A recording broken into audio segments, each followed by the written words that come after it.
Jadi nanti akan menyampaikan informasi sekitar kegiatan Darut Tauhid. Dari mana saja sumbernya, yang penting kita berupaya semaksimal mungkin untuk mendapatkan ilmu Allah. Sahabat-sahabat sekalian, di beberapa hari kita mendapatkan ilmu hikmah dari guru kita Agim yang sedang melakukan dakwah di Jepang. Di Jepang itu mana? Ya, Jepang itu ke Jakarta dulu, dari Jakarta naik pesawat baru ke Jepang ya. Banyak ilmu, banyak hikmah yang kita dapatkan. Boleh angkat tangan yang tadi pagi mendengarkan MT pagi. Saya hanya ingin tahu saja. Alhamdulillah. Yang tidak angkat tangan jangan merasa berdosa ya. Yang tidak angkat tangan jangan merasa berdosa, tapi bertobat. Gitu. Karena ada kesempatan kita mendapatkan ilmu yang luar biasa. Jadi subhanallah, yang beberapa kali disampaikan oleh AA bahwa Jepang itu tinggal syahadat saja sudah Islam gitu deh. Jadi bagaimana budaya yang ada di sana ya, sama-sama kita dengar dari AA karena saya juga belum pernah ke Jepang.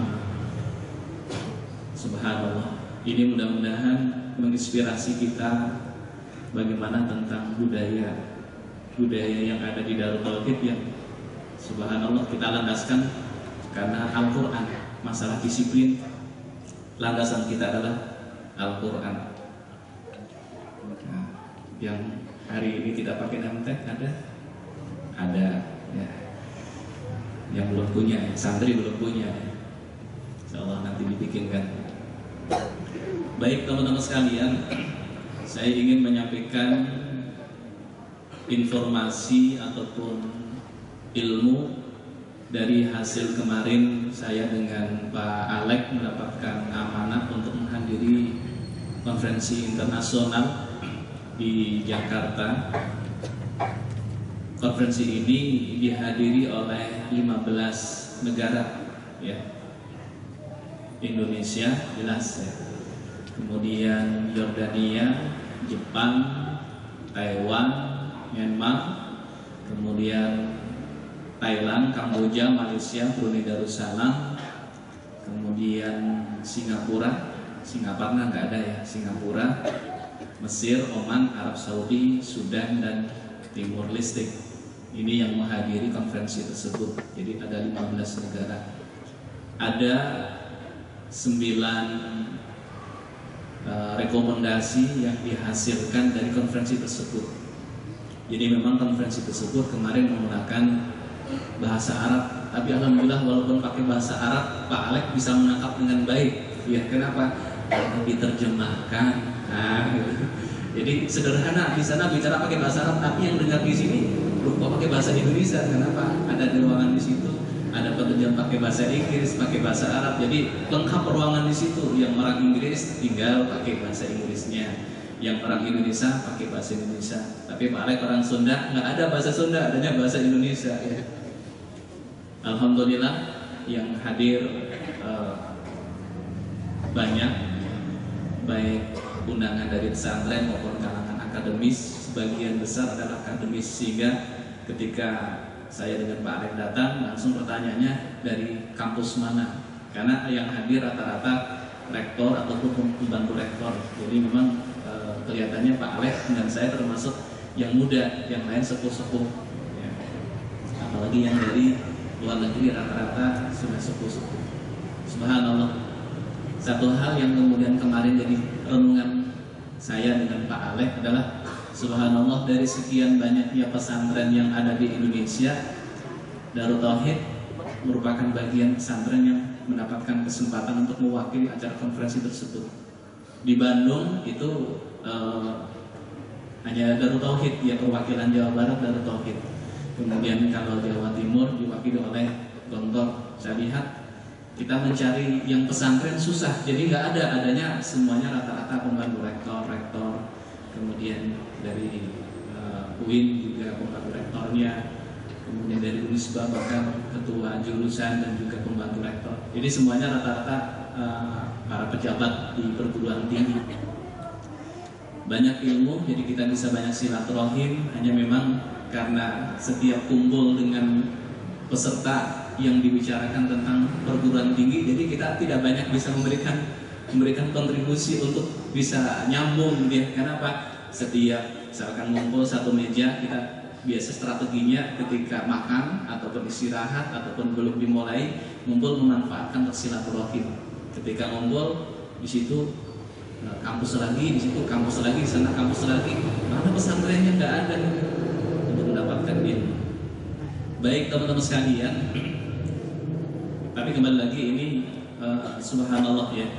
Jadi dari sekian banyak pesantren yang ada di Indonesia, dari Tauhid termasuk pesantren yang dipilih untuk diundang hadir pada konferensi tersebut.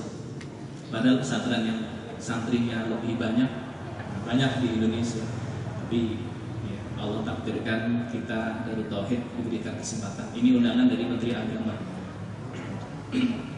Ada 9 rekomendasi yang dihasilkan dan kemudian ini masing-masing delegasi dari negara-negara tersebut ya 15 negara untuk kemudian disampaikan kepada masyarakat khususnya umat Islam.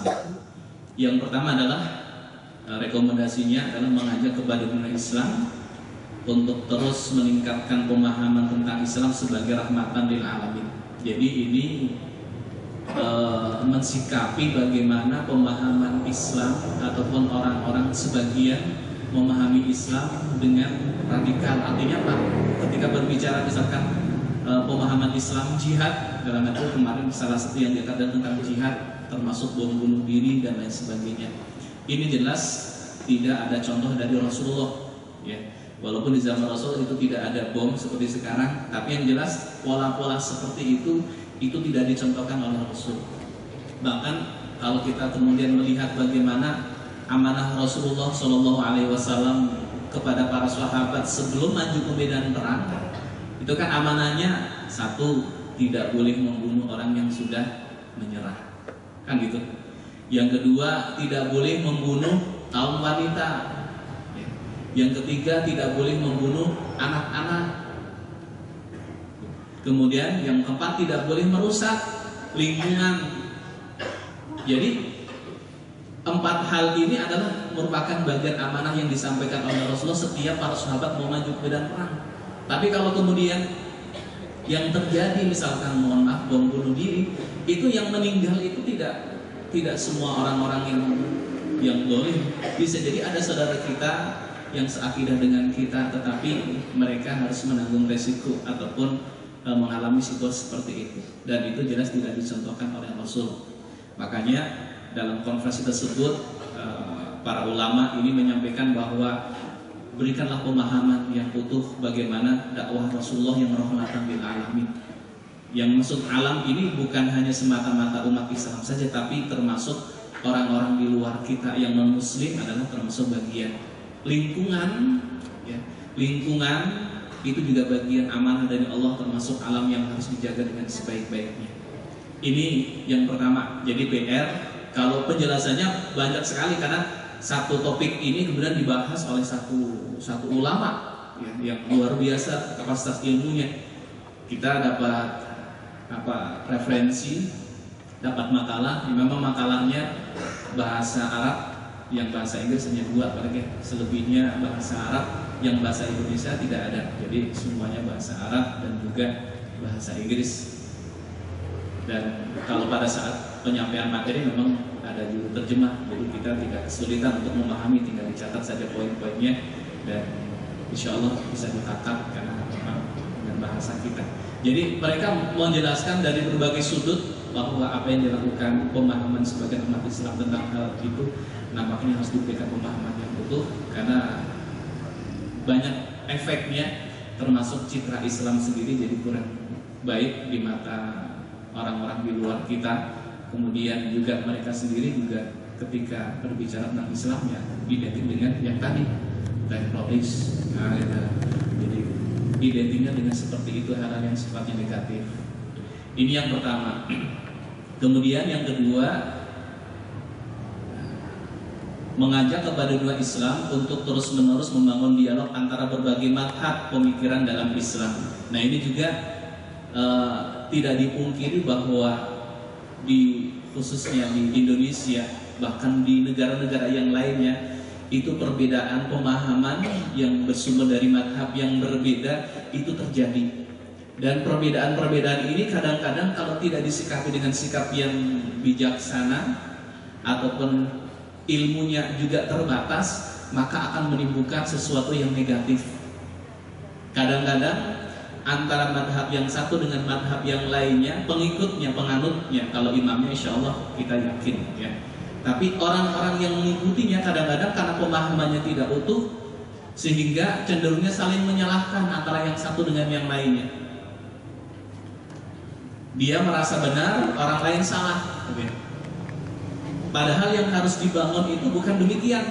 Saya benar, orang lain pun bisa jadi benar. Kalau pemahaman yang kita bangun adalah saya benar, orang lain pun bisa jadi benar, maka insya Allah tidak ada permusuhan, tidak ada permasalahan gitu. Tapi kalau saya benar dan orang lain salah, nah kata-kata orang lain salah inilah yang biasanya membuat perbedaan yang akhirnya persaudaraan menjadi terputus, silaturahmi menjadi terputus. Dulu ingat ketika saya masih kecil, masih ingat mungkin kelompok Imron. Teman-teman pernah mendengar kelompok Imron? Pernah belum? Minimal tadi ya. Kelompok Imron ini di Bandung. Bagaimana Imron ini sampai beliau itu mengatakan bapaknya itu kafir, padahal bapaknya itu ustaz. Tapi dikatakan oleh Imron itu kafir. Kenapa? Karena perbedaan pemahaman. Sampai dia mengatakan bahwa bapak saya itu halal untuk dibunuh karena kafir. Ini luar biasa. Imron Islam namanya saja Imron kan ini. Bapaknya ustaz, biasa memberikan materi. Tapi karena perbedaan pemahaman sehingga dampaknya seperti itu. Dan bisa jadi di masyarakat kita juga menemukan seperti itu. Perbedaan-perbedaan yang kemudian menimbulkan putusnya silaturahmi. Nah, memang yang paling aman fa in tanaza'tum fi shay'in farudduhu ilallah wa rasul. Jadi kalau kita menemukan perbedaan-perbedaan, maka kita kembalikan kepada Allah, yaitu Al-Qur'an sumbernya dan hadis dari Rasulullah SAW. Jadi ada nggak di dalam Al-Quran, ada nggak hadisnya gitu. Kalau kemudian tidak ada dalam Al-Quran ataupun hadis, ijtihadnya menggunakan pendekatan yang mana? Jelas ada referensinya gitu. Bukan di kita kan budaya-budaya ya, yang sebelum Islam masuk itu kan sudah ada budaya-budaya Hindu. Termasuk kadang-kadang, nah ini juga butuh memberikan pemahaman secara utuh. Saya kemarin menyampaikan baca buku bahwa ngolong ketika seseorang meninggal dunia kemudian diangkat, ini kan sebagian masyarakat masih melakukan ya ngolong. Ternyata saya baca dalam buku tersebut ngolong itu adalah bagian cara ritualnya orang Hindu beribadah. Kalau kita menyolatkan jenazah kan gitu, menyolatkan jenazahnya orang Hindu itu dengan ngolong. Dan ini dilakukan oleh sebagian orang Islam. Kenapa? Ya bisa jadi karena tidak tahu sumbernya. Kita sampaikan dengan baik-baik. Ibu, kan, bapak, saya dapat ilmu baca buku ini. Oh ternyata ngomong seperti itu bukan ajaran agama kita, tapi ini adalah ajaran agama Hindu. Bahkan ini merupakan bagian cara ibadahnya orang Hindu. Kalau kita sholat jenazahnya orang Hindu itu dengan ngolong, kan gitu.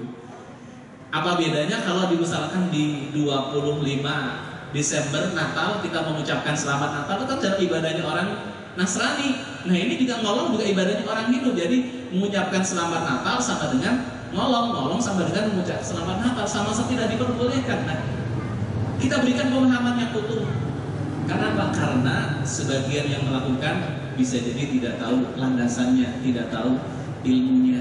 Disampaikan dengan baik, bukan untuk memusuhi, tidak pasti, tapi bentuk sayang kita ya, bentuk sayang kita kepada saudara kita sampaikan. Kan apa bisa jadi ilmunya belum sampai, Ini diantaranya ya, diantaranya budaya-budaya yang ada di sekitar kita yang memang harus kita berikan pemahaman yang utuh. Makanya kembali fa in tanaza'tum fi shay'in farudduhu ilallah war rasul.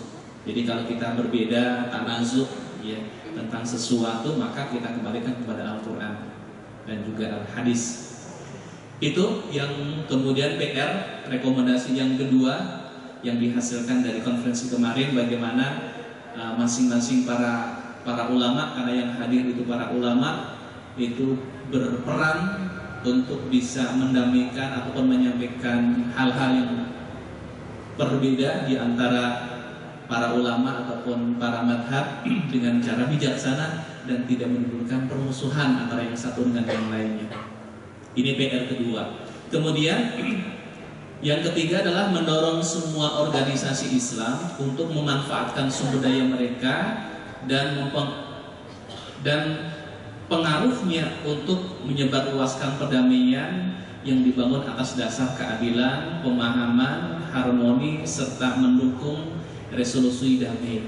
Jadi bagaimana perdamaian ini didukung ataupun dipelopori oleh tokoh-tokoh masyarakat, para ulama, para tokoh masyarakat berperan untuk menjadi jalan perdamaian bagi umat Islam, khususnya dunia pada umumnya.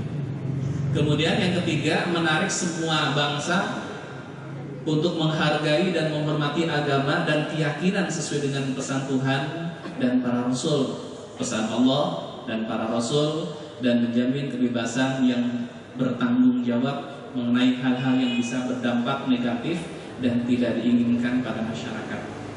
Ini keempat. Kemudian mengundang dunia Islam untuk memanfaatkan media modern dan komunikasi teknologi agar mengajar Islam lebih menarik dan menyebarkan pesan keadilan, perdamaian, cinta, dan harmoni. Ini media dakwah. Kemarin juga dibahas bagaimana dengan teknologi yang ada saat sekarang ini tidak semua kalangan termasuk ulama memanfaatkan kesempatan ataupun potensi teknologi, sehingga dari konferensi tersebut bagaimana mendorong para ulama untuk bisa mengajarkan. Jadi intinya seorang yang dititipi ilmu ataupun ulama itu harapannya juga paham tentang teknologi sebagai media dakwah gitu. Karena apa? Karena orang-orang di luar kita bukan dakwah ya, tapi bagaimana mereka menjerumuskan itu dengan teknologi. Film-film, berbagai film yang ada di sekitar kita itu kalau kita lihat banyak negatifnya gitu. Nah, kita harus bisa mengimbangi dengan teknologi. Bagaimana kita membuat tayangan film yang membuat orang itu mendapatkan ilmu dan mengenal Allah Subhanahu wa taala. Jadi tugas berikutnya orang-orang yang dititipi ilmu ataupun para ulama juga belajar tentang teknologi. Ini mendorong ya. Jadi merekomendasikan seperti itu. Jadi tentu saja yang namanya rekomendasi, harapan besar untuk bisa terwujud rekomendasi tersebut. Kemudian yang keenam, menarik semua bangsa untuk memanfaatkan berbagai sumber daya yang tersedia dan semua cara yang mungkin untuk memperkuat peran pendidikan dalam memberdayakan masyarakat dan kualitas generasi muda. Nah, di poin yang keenam ini lebih cenderung bagaimana menyoroti tentang metode pendidikan, ya. Bagaimana metode pembelajaran, kemudian mereka lebih banyak menarik bagaimana metode yang dicontohkan oleh Rasulullah SAW. Termasuk di antaranya adalah mengkritisi bagaimana perjuangan para sahabat ketika para sahabat tersebut diberi amanah menjadi seorang pemimpin. Salah satunya mungkin yang mudah kita pahami bagaimana para sahabat itu sebelum menjadi pemimpin ataupun khalifah ataupun jabatan apapun, misalkan gubernur, rata-rata kaya, orang-orang yang dititipi harta yang banyak oleh Allah. Tapi begitu menjadi pemimpin, kekayaannya itu semuanya ataupun sebagian besar itu diberikan untuk negara. Diberikan untuk negara. Jadi dengan bahasa kita, sebelum menjadi pemimpin punya apa-apa, begitu menjadi pemimpin tidak punya apa-apa. Persis seperti di Indonesia, sebelum menjadi pemimpin tidak punya apa-apa, begitu menjadi pemimpin punya apa-apa. Nah, ini sindiran kemarin begitu ya. Jadi ini bagaimana dakwah para sahabat itu disampaikan juga, bagaimana katanya orang-orang yang ada di atas ataupun orang-orang yang diberi amanah menjadi pemimpin itu menjadi contoh, ya.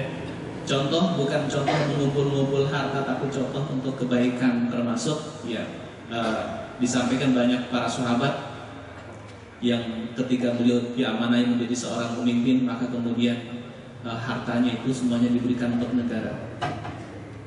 Umar bin Abdul Aziz, yang kita kenal bagaimana Umar bin Abdul Aziz itu mampu merubah peradaban dunia dalam jangka waktu singkat 2 tahun setengah. Beliau menjadi khalifah, ya, mampu merubah masyarakatnya. Dan saya baca juga di situ Umar bin Abdul Aziz sebelum menjadi pemimpin, dia karena memang keturunan orang yang kaya, sudah kaya, punya harta banyak, punya kuda yang sangat bagus, ya. Tapi begitu beliau diangkat menjadi seorang pemimpin, kekayaan yang bisa digunakan untuk umat diberikan untuk umat. Kalaulah kuda yang bagus, ini kenapa? Untuk nanti ketika maju kemudian beran, ketika melaksanakan tugas supaya nyaman itu tetap digunakan, tapi tidak kemudian mengumpul-ngumpul. Nah, ini diantaranya juga yang menjadi bagian ilmu, ya, untuk bangsa kita, termasuk untuk kita. Kemudian yang ketujuh, mendorong dunia Islam untuk memperkuat kerjasama antara pemerintah, lembaga, komunitas, dan masyarakat untuk memasukkan infrastruktur ekonomi Islam seperti wakaf, zakat, sedekah, serta perbankan. Nah, ini dalam poin ini dibahas 1 hari, kemarin hari kedua, membahas satu tentang potensi zakat yang sangat luar biasa. Menteri Agama, beliau Bapak Profesor Dr. Surya Dharma Ali yang menyampaikan kali ini bahwa potensi zakat di Indonesia, kata beliau itu 210 triliun. Tapi kalau saya baca di internet, saya tanya ke Mbah Google, ya, Mbah Google menjawab 217 triliun. Nah, jadi ada perbedaan 7 triliunnya. Gak apa-apa lah kata Google dan kata Pak Menteri, kalau kata Pak Menteri 210 triliun kata Pak Surya Dharma Ali. Potensi zakat di 2012 kemarin. Kemudian yang terrealisasi kata beliau, kata Pak Menteri itu hanya 2 triliun. Potensinya 210, tapi yang terrealisasi yang terkumpul di 2012 kemarin itu hanya 2 triliun. Hanya berapa persen? Sedikit sekali. Sehingga beliau juga mendorong bagaimana agar para ulama, para ustadz dibantu menyampaikan tentang zakat bukan hanya di bulan Ramadan. Yang sering kita dengar kalau kita berbicara tentang zakat, lebih sering kita dengar kapan? Pada bulan Ramadan. Zakatnya pun lebih spesifik, zakat fitrah, kan gitu ya. Jarang dibahas tentang zakat profesi, zakat perdagangan, kemudian zakat pertanian, peternakan. Banyak peternakan, misalkan peternakan ayam. Kalau kita melihat dalam tekstual hadisnya kan tidak ada zakat peternakan ayam. Bagaimana caranya? Harus dijelaskan. Kemudian pertanian, zakatnya kan di sana kan zakat padi, gandum kan gitu. Bagaimana kalau pertaniannya itu misalkan pertanian kelapa sawit, kemudian yang lain tomat misalkan, ini apa ada zakatnya atau tidak? Ada zakatnya. Nah, itu harus dijelaskan oleh ahlinya. Dan sebagian masyarakat tidak paham, sehingga potensi yang sangat besar 210 triliun di tahun 2012 kemarin, tapi yang terhimpun hanya 2 triliun. Bisa jadi ya orang tidak membayar zakat itu karena satu, tidak tahu ilmunya. Dia beranggapan bahwa zakat hanya zakat fitrah.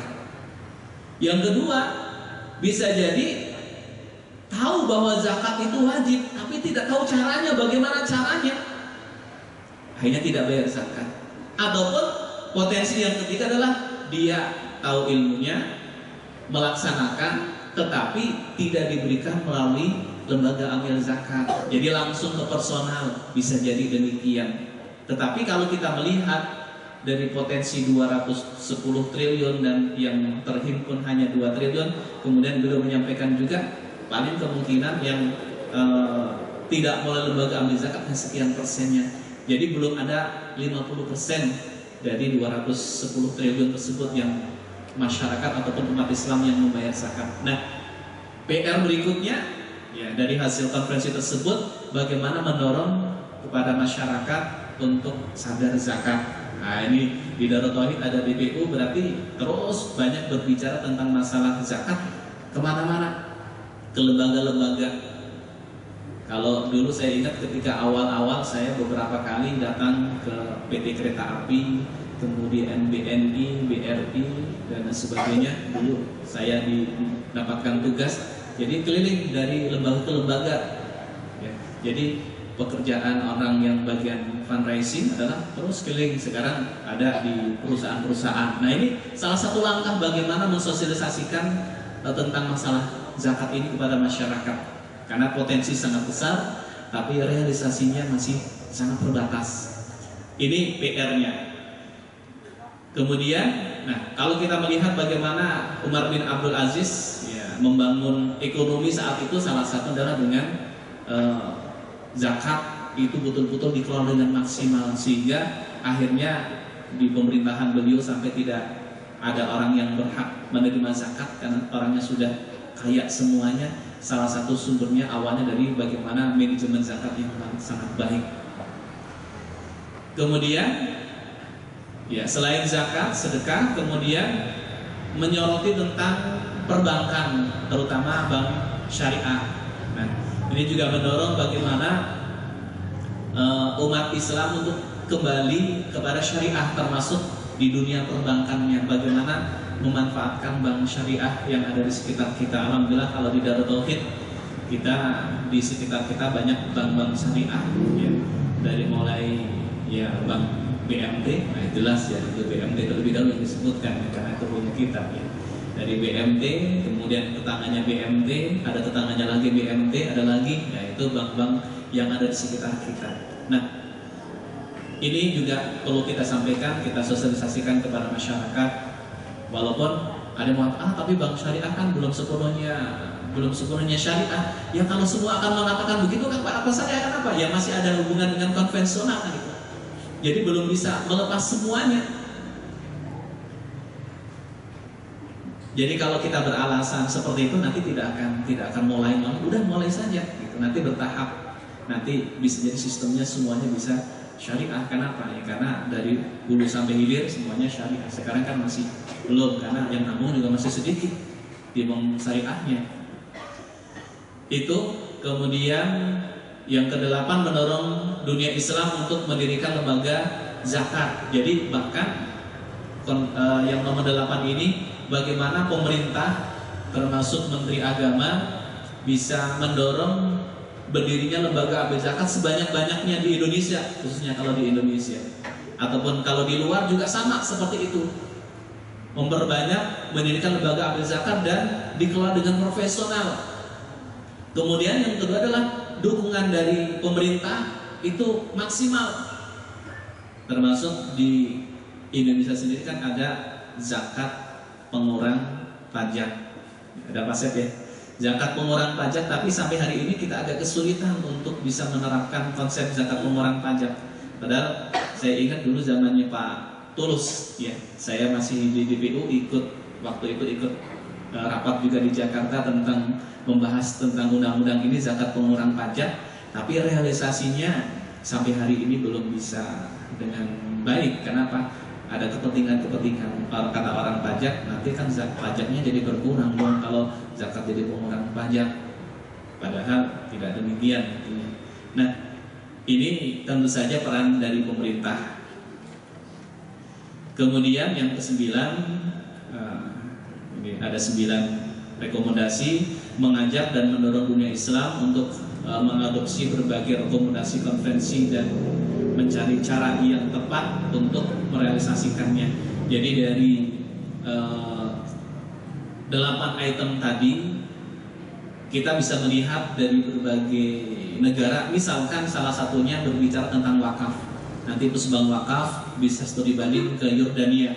Nah, ini Pak Riki studi banding ke Yordania, ternyata pengelolaan wakaf yang menurut mereka ya, yang sudah dianggap sebagai pengelola yang profesional yang baik adalah di Yordania. Nanti studi banding ke Yordania, nanti dibantu didampingi oleh Satroni yang bahasa Arab, Satroni nanti didampingi oleh saya nanti ikut di Yordania teman-teman. Jadi kemarin jadi bagaimana masing-masing negara kemudian bisa mencari dari negara-negara yang hadir, dari 15 negara yang hadir, masing-masing punya potensi yang berbeda-beda.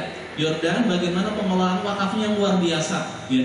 Jadi infrastruktur yang ada di sana termasuk gedung-gedung yang dimiliki oleh yang ada di pemerintahan itu adalah wakaf gitu. Jadi mall itu wakaf. Nah, kemudian jadi gedung-gedung ataupun makan sekian persennya ya, sekian persen negara Yordan itu adalah asetnya aset wakaf.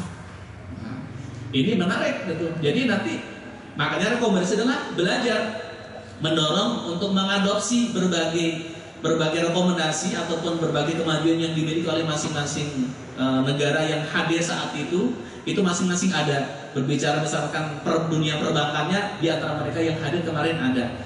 Berbicara masalah wakafnya ada. Nah, belajar. Kalau tidak, paling tidak kita bisa mengakses ilmunya melalui internet karena sudah ada. Kalau tidak langsung studi banding misalkan ke Yordania, bisa belajar bagaimana mekanisme penggalangan wakaf, pengelolaan wakaf, wakaf produktif dan sebagainya. Ini bisa belajar dari situ.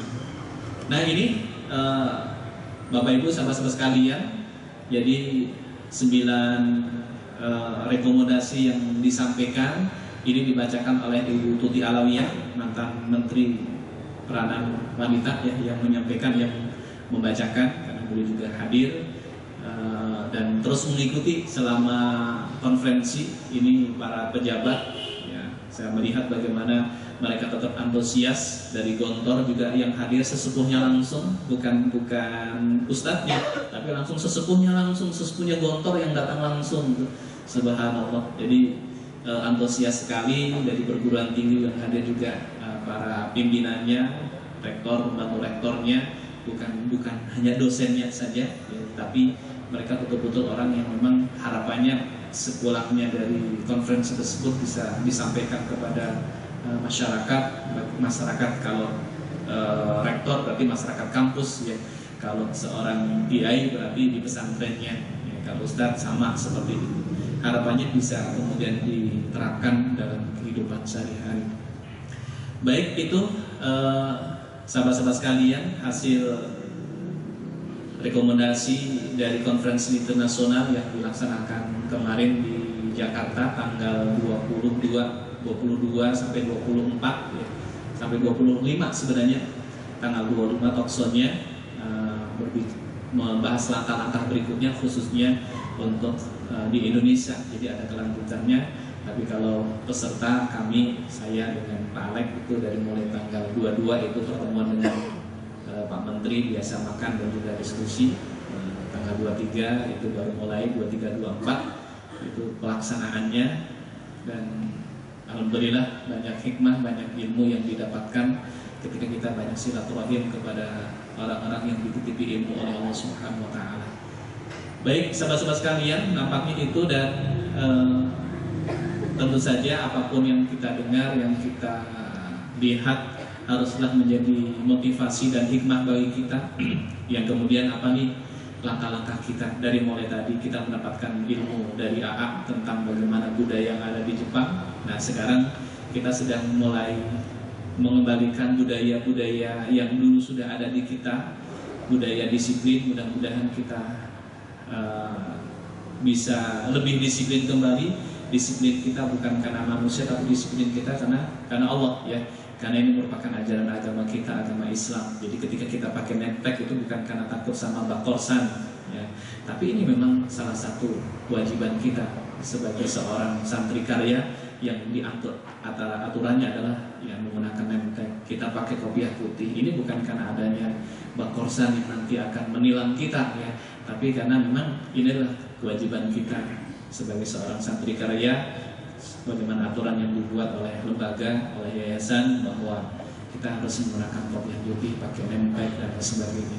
Kalau itu semua kita lakukan karena Allah, mudah-mudahan ini menjadi jalan pertolongan dari Allah Subhanahu wa taala. Mungkin kita rubah, kalau dulu kita berbuat sesuatu itu untuk manusia, tapi sekarang kita berubah menjadi berbuat sesuatu karena Allah Subhanahu wa taala.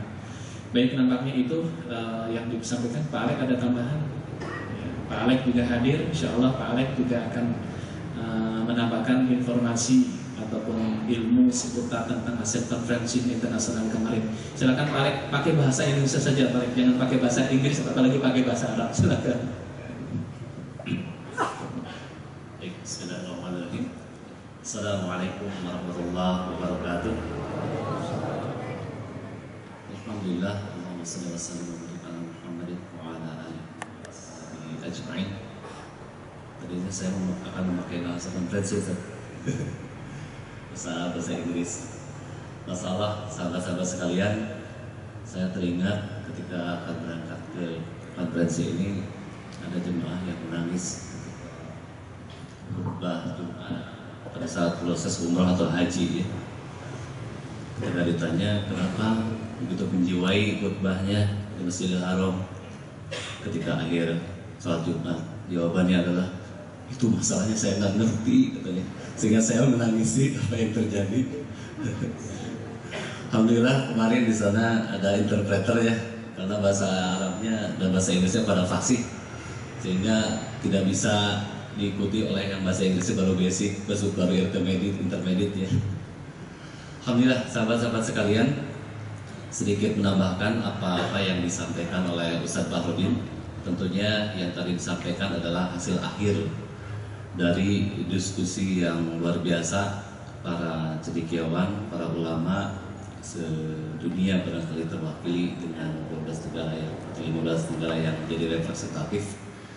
Tentunya banyak hal, karena makalahnya aja satu koper misalnya, makalahnya satu koper, dan sampai sekarang masih dianalisa barangkali ya, untuk nanti bisa lebih didetailkan disampaikan ke sahabat-sahabat.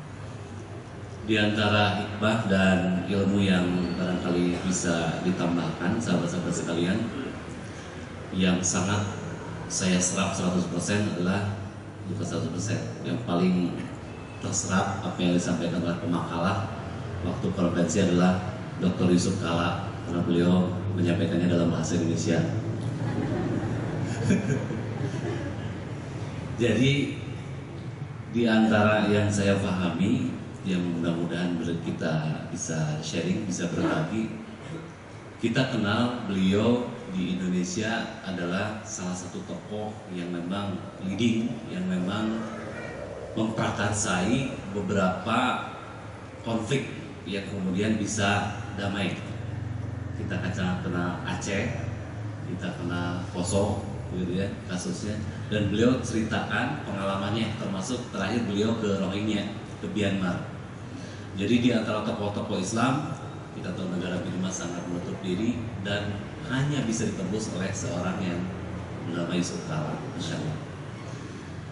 Lewat penelusuran beliau, sahabat-sahabat sekalian, didapat sebuah fakta bahwa ternyata yang menjadikan terjadi perseteruan, konflik antara agama yang mengemuka begitu di media massa dikabarkan, sesungguhnya ada akar permasalahan yang harus kita cermati. Di dalam konferensi ini tadi dijelaskan bahwasanya ketika kita gali hasanah Islam, para ulama tadi dari berbagai latar belakang, ya, latar belakang mazhab, berbagai kitab yang dirujukan, jumhur ulama, mayoritas ulama mengatakan bahwa Islam itu pesan damai, bahwa Islam itu rahmatan lil alamin, dan itu tidak terbantahkan.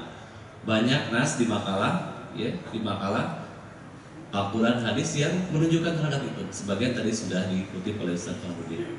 Tapi kenapa pada faktanya konflik itu seakan-akan mengemuka, seakan-akan dunia Islam yang menjadi pelakunya, yang ada berada di belakang itu semua.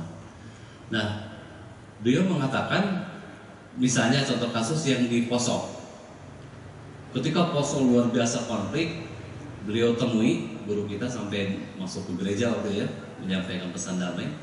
Beliau temui kelompok Islam dengan kelompok Nasrani dan disampaikan, sebetulnya apa sih yang kalian cari? sampai konflik sesama saudara kalian. Pada beratus tahun kalian dalam berbeda keyakinan tapi bisa hidup damai berdampingan. Ternyata yang dikejar oleh Nasrani surga. Ketika ditanya apalagi yang dikejar oleh kaum kelompok militan kaum muslimin, yang ditanya apa? Surga. Beliau kumpulkan kemudian sampaikan, kalian akan masuk ke neraka. Kata Yusuf Kala. Begitu disampaikan kepada kelompok Nasrani. Dan hai kaum muslimin, kalau kalian bunuh sesama kalian, saudara kalian, kalian akan masuk neraka. Semua kaget. Belum menyampaikan itu saja. Kalian akan masuk neraka, kalian akan masuk neraka. Apa yang menjawabkan masuk neraka? Dia sampaikan, tidak ada ajaran Nasrani yang kemudian mengajarkan membunuh sesama yang kemudian masuk surga. Begitupun kelompok Islam yang kemudian akhirnya bisa didamaikan. Sampai kemudian beliau ke Birma. Ternyata sahabat-sahabat sekalian, permasalahan yang awal-awalnya timbul adalah hal yang sifatnya sosial, ekonomi, politik, terutama masalah ekonomi. Ketika kaum muslimin berada di bawah, termarginalkan, terintimidasi, ya, under pressure secara ekonomi, maka ya bahasa Sundanya sirem kan, tincak-tincak terima kan. Dan itulah isu agama dimasukkan ke situ. Timbullah menjual agama dengan murah, menjual surga dengan murah. Saya dulu pernah masuk ke dunia itu ya, yang ayatnya itu setengah ayat, sepotong bahwa seperempat ayat. Barang siapa yang tidak berhukum kepada Islam maka kafir. Barang siapa yang tidak berhukum kepada Islam fasik. Barang siapa yang tidak berhukum kepada Islam munafik. Dan pemahaman yang sangat terbatas disampaikan kepada orang-orang yang sedang dalam keadaan tertekan. Apa yang terjadi?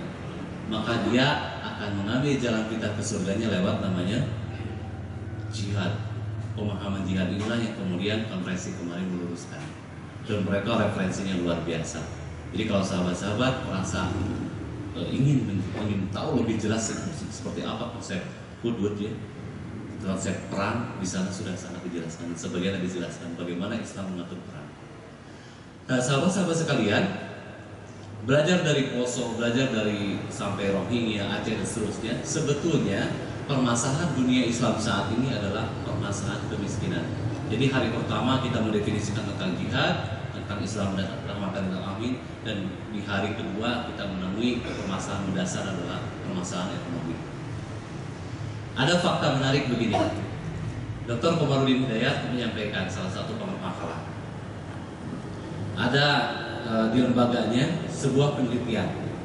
Ini nyambung dengan apa yang tadi pagi sampaikan di Pak. Dalam penelitiannya, seorang peneliti ini menyurvei 200 negara sedunia untuk mengetahui indikasi keislaman. Jadi beliau sebelumnya membuat referensi latar belakang penelitian, hipotesa masalah dan seterusnya dalam kerangka ilmiah begitu. Sehingga didefinisikanlah yang disebut kelompok, yang disebut pribadi yang Islam itu seperti apa, yang disebut komunitas yang Islam itu seperti apa, yang disebut negara yang Islam itu seperti apa, minus hubungan vertikal. Jadi kalau masalah ubudiyah, ibadah sholatnya itu di koma, semuanya berindikasi kepada yang sifatnya hubungan horizontal. Didefinisikanlah yang disebut nilai-nilai Islam yang sudah dicapai, bahwa seorang itu memiliki kepribadian, bahwa masyarakat itu disebut masyarakat Islam, bahwa negara itu disebut negara Islami. Beliau membuat rangka itu, dicapailah indikasi-indikasinya. Di antaranya barangkali hubungan saling menghormati. Jadi kalau orang disebut Islami jika terjadi saling menyayangi, hormat menghormati. Dalam hal kesejahteraan dibuat sedemikian. Hubungan humanisme semuanya didefinisikan, secara ekonomi, secara politik semuanya didefinisikan yang disebut dengan pribadi, masyarakat dan negara yang Islami. Setelah indikatornya ditemukan, ya, indikator keislamian komunitas dan negara itu, maka disurveilah 200 negara di dunia, negara mana yang paling Islami. Ini dipahami ya, seperti itu. Kecuali hubungan yang vertikal, hubungan dengan Allah, itu tidak diindikasikan. Hubungan yang sifatnya sangat mengemuka, sangat faktual, sangat kelihatan begitu. Nah, setelah disurvei 200 negara, ternyata didapatlah kesimpulan negara, urutan negara dari urutan ke-1 sampai urutan 200 negara mana yang negara Islami. Fakta yang mencengangkan. Kira-kira Indonesia ada di mana? Ada berapa? Urutan berapa? 102. Didapat sebuah fakta bahwa negara yang paling Islami sedunia nomor 1 adalah New Zealand. New Zealand aman, saling menghormati, disiplin. Kalau nyebrang mempersilahkan yang berjalan kaki mempersilahkan yang bersepeda mempersilahkan yang berkendaraan bermotor, baru mempersilahkan pada yang saling menghormati. New Zealand. Yang kedua yang nggak salah mengingat adalah Luxembourg. Luxembourg di mana negaranya? Di Eropa ya, dekat Belanda. Luxembourg. Yang ketiga belum ada ya. Yang ketiga Islam. Yang ketiga didapati data bahwa adalah Denmark. Yang keempat Kanada. Terus yang saya ingat adalah negara Islam yang pertama masuk adalah Kuwait, dan itu urutan ke 50 sekian. Malaysia 130-an dan Indonesia 159. Itu penelitinya orang Indonesia. Jadi sahabat-sahabat sekalian, ini fakta menarik bahwa kemudian ternyata tadi didapati ketika suatu negara secara ekonomi, secara politik, secara keamanan terjamin, maka negara itu dalam kedamaian. Kalau kita masalah terorisme ternyata bukan hanya di dunia Islam. Kita kenal Inggris ya, Irlandia Utara sampai sekarang bagaimana luar biasanya berkecamuk di sana juga sama. Kalau mau didefinisikan teroris itu teroris. Begitupun negara-negara lain yang tidak bisa disebutkan.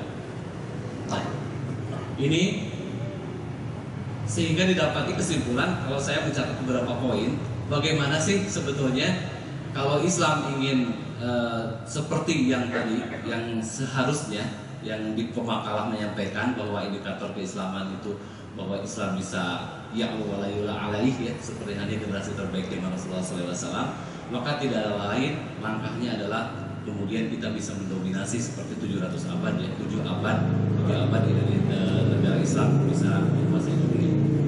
Yang pertama adalah kita dapati fakta bahwa saat ini sudah sekian lama ekonomi sosialis itu ditinggalkan. Jadi sistem ekonomi sosialis itu sudah lama runtuh dengan seiring runtuhnya Uni Soviet. Kemudian yang kedua, kapitalis. Ekonomi kapitalis kita dengar bagaimana Yunani, bagaimana Siprus sekarang diambang kebangkrutan. Jadi negaranya kalau dijual sudah tidak cukup untuk membayar hutangnya. Amerika begitu pun, karena yang namanya ekonomi kapitalis, kabarnya oleh para ahli disampaikan di waktu itu bahwasannya semu apa yang ada di indikasi, apa yang menjadi angka itu tidak membuat fakta yang sebenarnya. Jadi ekonomi secara indeks bagus, tapi secara ekonomi real tidak sesuai, tidak sama. Nah, ekonomi yang benar-benar sangat sekarang diperhitungkan dan diharapkan jadi solusi adalah ekonomi Islam. Yang menarik faktanya adalah sekarang ekonomi barat kemarin disampaikan, saya juga tidak begitu paham ya, tapi di antara sedikit kesimpulannya, ekonomi Rusia sekarang sudah mengejar di dunia Islam bagaimana mereka melakukan penelitian dan beberapa nilai-nilai sekarang sudah diadopsi oleh mereka. Ekonomi syariah sekarang berkembang di Eropa, dan kemarin para peserta di antara pemakalah adalah menyampaikan kekhawatiran. Kekhawatirannya diantaranya adalah mereka segera menemukan, mereka segera memformulasikan dan segera mereka menerapkan sistem ekonomi Islam di negaranya. Dan umat Islam hanya bisa menunjuk seperti hanya kita menunjuk kejayaan Islam yang selalu. Tuh, Islam dulu itu menguasai dunia loh, gitu kan? Islam itu 7 abad Islam. Tapi pada saat yang sama kita sedang dalam keadaan miskin. Kita mengakui punya sistem ekonomi Islam yang hebat, yang sudah teruji, yang luar biasa. Kemarin saya mengikuti seminar ekonomi Islam, sahabat-sahabat sekalian. Ini sedikit gambarannya betapa hanya sekedar mata uang saya luar biasa.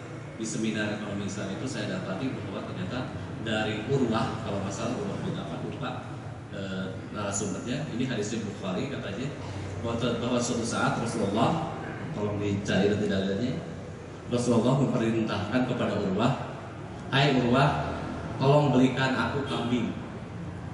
Kasih 1 dinar Rasulullah. 1 dinar itu nilainya 4,25 gram ya. 1 dinar. Lalu berangkatlah Urwah mencari kambing. Cari kambing, ya, dapatlah kambing pada akhirnya.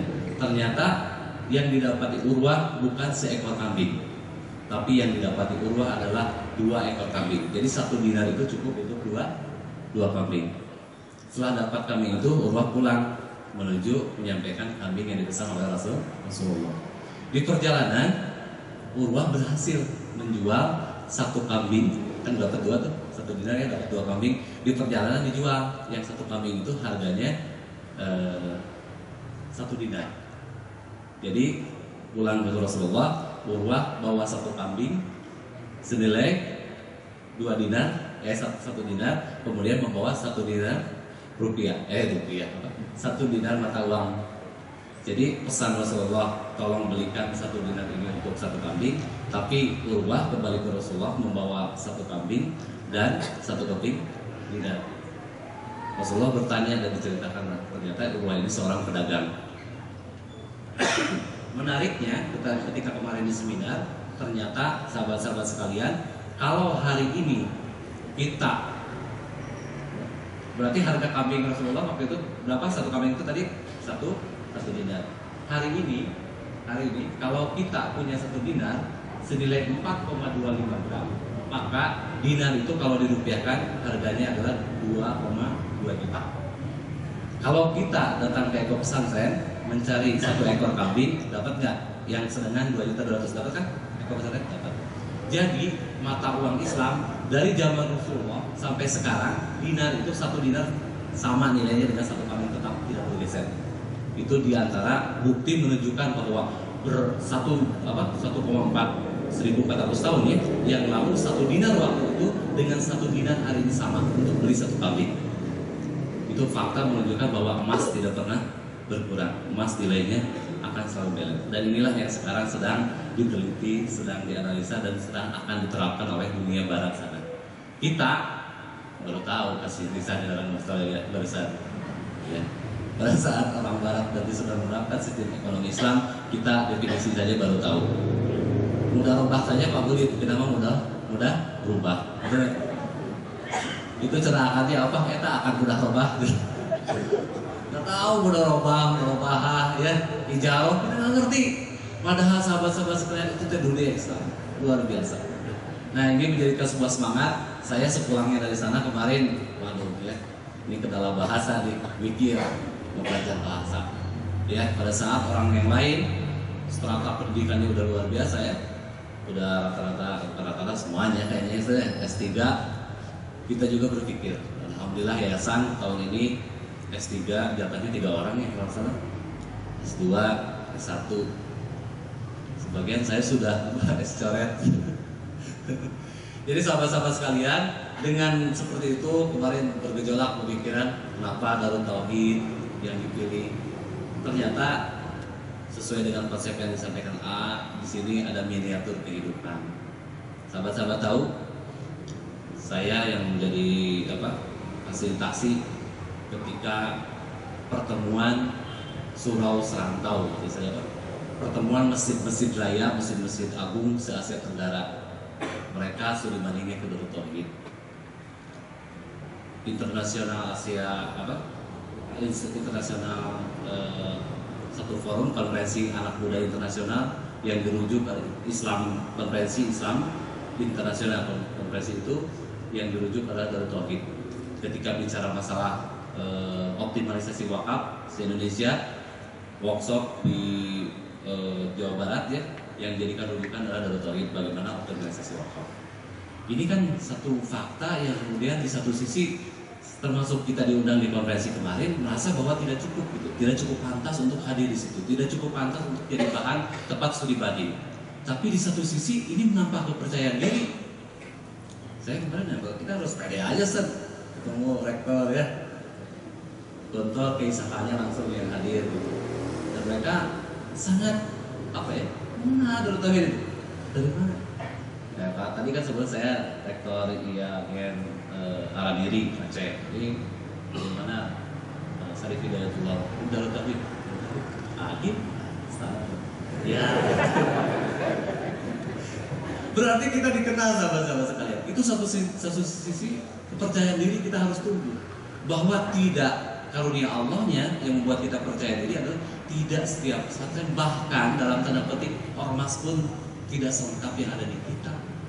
Ada radio, tahu sahabat-sahabat sekalian, radio kita 54 radio yang ada di Bandung, ya, kita urutan ke-6 dan 6-nya dangdut di atasnya. Jadi kita hanya kalah sama dangdut. Betul kan? Cosmo. Di atas kita itu yang 5 kali itu dangdut semua. Jadi percaya dirilah. Masa ya? Paling nggak nyalain kita dangdut. Jadi sahabat-sahabat sekalian, saatnya sekarang kita canangkan diri kita semua. Kita harus bisa ya mengimbangi reputasi yang terlanjur sudah populer. Ini takdir Allahnya begitu. Kami curang cileng ya, hanya 5 pesantren, sebenarnya Darun Najat, kemudian Al-Amin, Semarang, Gontor, dan kita. Berarti ada sesuatu yang diperhitungkan, ya, nggak mungkin. Menteri Agama nggak CS banget kok dengan kita. Kalau hanya perantaraan masalah kenalan, nggak kenal amat, Menteri Agama kenapa ngundang kita ya? Ini suatu kepercayaan diri dari sekarang, sahabat-sahabat, belajarlah, ya. Saya termasuk di dalamnya. Kita sungguh-sungguh di sini. Kita berada di track yang benar, kalau toh kita akan berjuang totalitas. Tadi nilai-nilai keislaman yang sudah luar biasa, sekarang Barat sudah mulai melirik. Masa kita sendiri yang pemiliknya? Mungkin suatu saat nanti berapa puluh tahun ke depan itu kan punya Islam, kita dalam keadaan miskin, dalam keadaan tidak berdaya. Seperti halnya malulah kita 159 negara yang paling Islami, padahal negara-negara lain yang tadi bahasa dengan syahadatnya kita akan segera terkalahkan. Mungkin prediksi sebuah hadis bahwa Islam akan matahari akan dari barat, Islam akan dari barat, mungkin tidak menutup kemungkinan ya, tidak dapat dipungkiri. Tapi pada saat yang sama kita nih yang orang tengah ya, Asia Tenggara, khawatir kalau kita terlindas bahkan ketinggalan lagi seperti halnya ketinggalan sebelumnya. Itu saja sahabat-sahabat sekalian, mudah-mudahan cerita ini menginspirasi kita untuk lebih banyak belajar, lebih banyak tafakkur, dan lebih percaya diri kita bahwa kita sudah tepat dalam track perjuangan di Darut ini. Wabillahi taufiq wa hidayah. Assalamualaikum warahmatullahi wabarakatuh.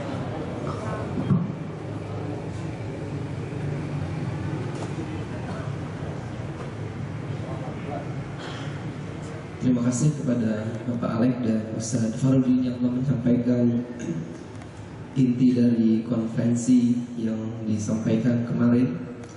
Kalau yang kemarin hadir adalah para petinggi, dosen, jadi alhamdulillah Darut Tauhid juga punya orang tertinggi itu. Alhamdulillahnya tidak kalah kita dengan mereka. Alhamdulillah.